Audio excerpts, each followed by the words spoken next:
Hello friends, welcome back to my channel Gundu kitchen. இன்றைக்கி நம்ம கிச்சனில் அதிரசம் எப்படி பண்ணுறதுன்றதை பார்க்கலாம். எல்லாருக்குமே தீபாவளி அப்படின்னா ஃபஸ்ட்டு வர ஸ்வீட் வந்து பார்த்திங்கன்னா அதிரசம். ஆனால் எந்த அளவுக்கு அதிரசம் எல்லாருக்கும் பிடிக்குமோ அதே அளவுக்கு அது செய்கிறதும் ரொம்ப கஷ்டம். அதனால் நிறைய பேர் வீட்டில் இதை பண்ண மாட்டாங்க. நான் இன்றைக்கி வந்துட்டு ஃபஸ்ட்டு இது வரைக்கும் யாருமே அதிரசம் பண்ணாதவங்க கூட பண்ணுற மாதிரி ஸ்டெப் பை ஸ்டெப்பாக வந்துட்டு நான் சொல்லியிருக்கேன். வீடியோவை எங்கேயும் ஸ்கிப் பண்ணாமல் பாருங்கள், அப்போ தான் உங்களுக்கு தெளிவாக தெரியும். எங்கேயாவது ஸ்கிப் பண்ணிங்க அப்படின்னா நான் சொன்ன டிப்ஸ் வந்து உங்களுக்கு தெரியாது. இந்த அதிரசம் பண்ணுறதுக்கு நான் இங்கே வந்துட்டு ரேஷனில் கொடுக்குற பச்சரிசி எடுத்திருக்கேன். 1 கிலோ அளவுக்கு எடுத்திருக்கேன். இது வந்துட்டு ஸ்டோரில் கொடுக்குற அரிசி. உங்களுக்கு ஸ்டோரில் இருக்கிற அரிசி வேணாம் அப்படின்னு பார்த்தீங்கன்னா நார்மலாக கடையில் கிடைக்கிற அரிசியும் வாங்கிக்கலாம். ஆனால் இதுக்கு பர்ஃபெக்டாக பார்த்தீங்கன்னா ஸ்டோரில் கொடுக்குற அரிசி தான் ரொம்ப நல்லாயிருக்கும். இதே வந்துட்டு கப் அளவில் சொல்லணும் அப்படின்னு பார்த்தீங்கன்னா இந்த கப்பில் வந்துட்டு நான் 4 கப்பு எடுத்திருக்கேன். டோட்டலாக 4 கப்பு வந்துட்டு 1 கிலோ வரும். எக்ஸ்ட்ரா 1 கப்பு வந்து நான் ஆட் பண்ணியிருக்கேன். எதுக்கு அப்படின்னு பார்த்தீங்கன்னா ஒருவேளை வந்துட்டு பாக்கம் வந்துட்டு நீங்கள் பிடிச்சி அரிசி மாவு கலந்ததுக்கப்புறம் கொஞ்சம் தண்ணியாக இருந்தால் அந்த மாவு நீங்கள் ஆட் பண்ணிக்கலாம். அதுக்காக தான். இதே கிளாஸில் சொல்லணும் அப்படின்னு பார்த்தீங்கன்னா நீங்கள் எந்த கிளாஸில் எடுக்கிறீங்களோ 4 கிளாஸுக்கு 3 கிளாஸ் வந்துட்டு வெல்லம் சேர்த்துக்கிற மாதிரி இருக்கும். ஸோ நீங்கள் கிளாஸில் அளந்துக்கிறதா இருந்தால் 4 கிளாஸ்ன்ற ஒரு நினைக்கில் வச்சுக்கோங்க. இந்த அரிசியை வந்துட்டு நான் 2-3 முறை கழுவி ஒரு 10லேருந்து 12 மணி வரைக்கும் ஊற வச்சுருக்கேன். 10-12 மணி நேரம் கண்டிப்பாக ஊறணும். அப்போ தான் அதிரசம் நல்லா வரும். அதில் இருக்கிற தண்ணி எல்லாத்தையும் நான் எடுத்து வடிகட்டிட்டேன்.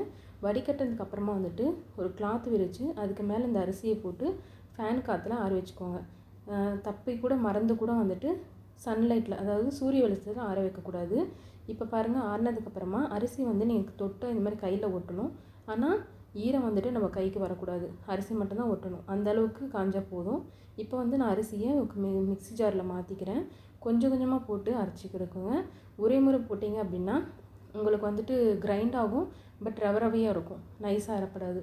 இந்த மாதிரி அரைச்சதுக்கப்புறமா ஒரு சல்லடை வச்சு சலிச்சு எடுத்துக்கோங்க. பாருங்கள், ஒருவேளை நீங்கள் வீட்டில் மிக்சியில் அரைக்காமல் கடையில் கொடுத்து அரைச்சாலுமே இது மாதிரி சலிச்சு எடுத்துக்கோங்க. அப்போ தான் வந்துட்டு அதிரசம் நல்லா வரும்.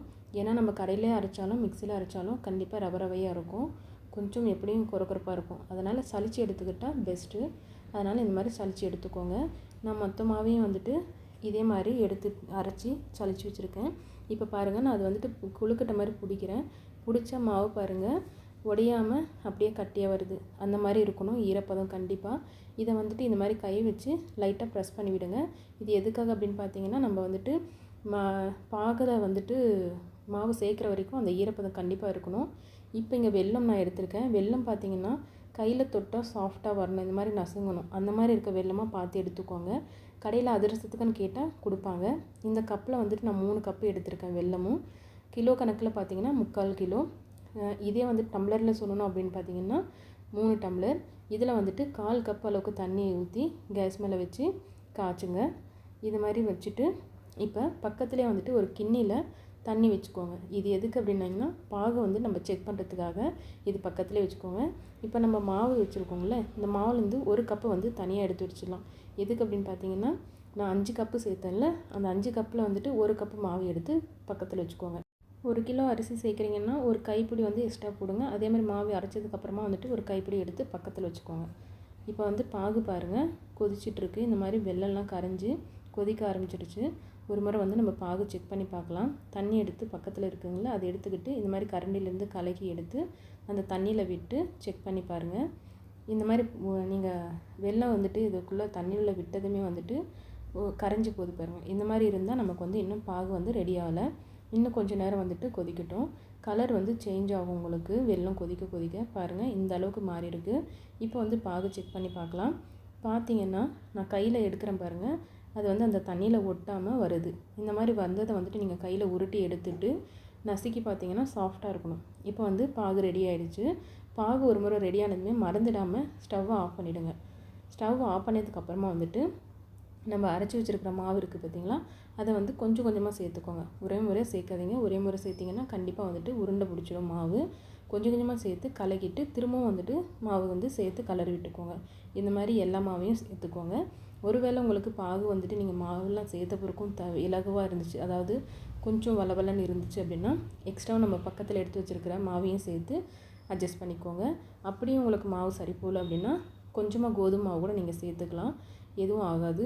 அதிரசம் நல்லா வரும், டேஸ்ட்டாகவும் இருக்கும். இந்த மாதிரி சேர்த்ததுக்கப்புறமா இதை வந்துட்டு மொத்தம் கலக்கி ஒரு பக்கமாக எடுத்து வச்சுக்கலாம். உங்களுக்கு தேவைப்பட்டால் இந்த ஸ்டேஜில் ஏலக்காய் பொடி இல்லைனா கசகசா இல்லை எள் இது எல்லாமே நீங்கள் சேர்த்துக்கலாம். இங்கே பாருங்கள், நான் எல்லா மாவையும் சேர்த்ததுக்கப்புறமா மேலே வந்து ஒரு ஸ்பூன் அளவுக்கு நெய் விட்டு மொத்தம் இதை வந்துட்டு ஸ்ப்ரெட் பண்ணி விடுறேன். இந்த மாதிரி பண்ணுறதுனால நமக்கு வந்து மாவு மேலே காயாமல் அப்படியே ஃப்ரெஷ்ஷாக இருக்கும். இதை வந்து ஒரு மூடி போட்டு வச்சுருங்க. இதை வந்து நீங்கள் வெளியிலே வச்சு வாரம் வரைக்கும் வந்துட்டு யூஸ் பண்ணலாம். இப்போ வந்து கேஸ் மேலே ஒரு கடாய் வச்சுக்கிட்டு ஆயிலையும் ஆட் பண்ணிக்கோங்க. ஆயில் ஆட் பண்ணதுக்கப்புறமா ஒரு 2 டேபிள் ஸ்பூன் வரைக்கும் வந்துட்டு நெய் ஆட் பண்ணிக்கோங்க. இது ஆப்ஷனல் தான். இந்த மாதிரி நெய் சேர்த்தா நமக்கு வந்து அதிரசம் நெய்யில் சுட்டு எடுத்த மாதிரி ஒரு டேஸ்ட் வரும். அதனால் இப்போ மாவு பாருங்கள், கொஞ்சமாக எடுத்து நான் காட்டியிருக்கிற அளவுக்கு சைஸுக்கு வந்துட்டு ஒரு பால் மாதிரி உருட்டிக்கோங்க.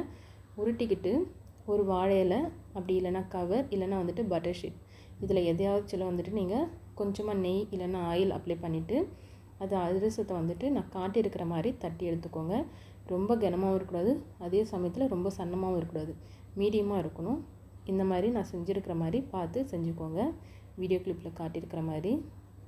இப்போ நம்ம ரெடி பண்ண அதிரசத்தை எண்ணெயில் போட்டு சுட்டு எடுத்துக்கலாம். அதுக்கு முன்னாடி எண்ணெய் வந்துட்டு ரொம்ப காயக்கூடாது, மீடியமாக தான் காஞ்சிருக்கணும். அதை பார்த்துக்கோங்க மறந்துடாமல். ஃபஸ்ட்டு வந்துட்டு நீங்கள் பண்ணியிருக்கிற அதிரசத்தில் இருக்கிற அந்த மாவை எடுத்து சின்னதாக உருட்டி இந்த மாதிரி தட்டி ஆயிலில் போடுங்க. போட்டுட்டு அது நல்லா எழுந்து பொங்கி வருது அப்படின்னா நீங்கள் எடுத்த பாகு வந்துட்டு கரெக்டாக இருக்குன்னு அர்த்தம். இதே நீங்கள் ஆயிலில் போட்டதுமே வந்துட்டு பிரிஞ்சு உதிரியாக போயிடுச்சு அப்படின்னா நீங்கள் எடுத்த பாகு வந்துட்டு சரியில்லைன்னு அர்த்தம்.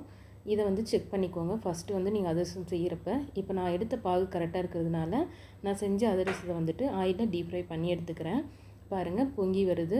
இந்த மாதிரி வந்ததுக்கப்புறமா 2 புறமும் நல்லா திருப்பி விட்டு எடுத்து சுட்டு எடுத்துக்கோங்க.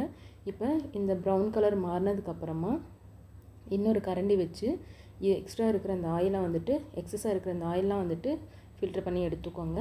ஒரு கரண்டி மேலே வச்சு இன்னொரு கரண்டி வச்சு நீங்கள் ப்ரெஸ் பண்ணிங்கன்னா எக்ஸ்ட்ரா இருக்கிற ஆயிலாம் வந்துட்டு ஆயிலில் வந்துடும். இப்போ பாருங்கள், நம்ம அதிரசம் வந்துட்டு தயாராகிடுச்சு. நான் சொன்ன அளவுகளோட கரெக்டாக பண்ணிங்க அப்படின்னா இந்த தீபாவளிக்கு ஃபஸ்ட் டைம் பண்ணுறவங்களா இருந்தாலுமே ஃபஸ்ட் டைம் வந்துட்டு அதிரசம் சூப்பராக பண்ணலாம். தவறாமல் நீங்களும் பண்ணி பார்த்துட்டு உங்களுக்கு எப்படி வந்துச்சுன்னு சொல்லிவிட்டு கமெண்ட்டில் சொல்லுங்கள். அதே மாதிரி உங்களுக்கு பிடிச்சிருந்துன்னா மற்றவங்களுக்கும் ஷேர் பண்ணுங்கள். மறந்துடாமல் என்னோடய சேனலை சப்ஸ்கிரைப் பண்ணிக்கோங்க. தேங்க்யூ ஃபார் வாட்சிங் ஃப்ரெண்ட்ஸ்.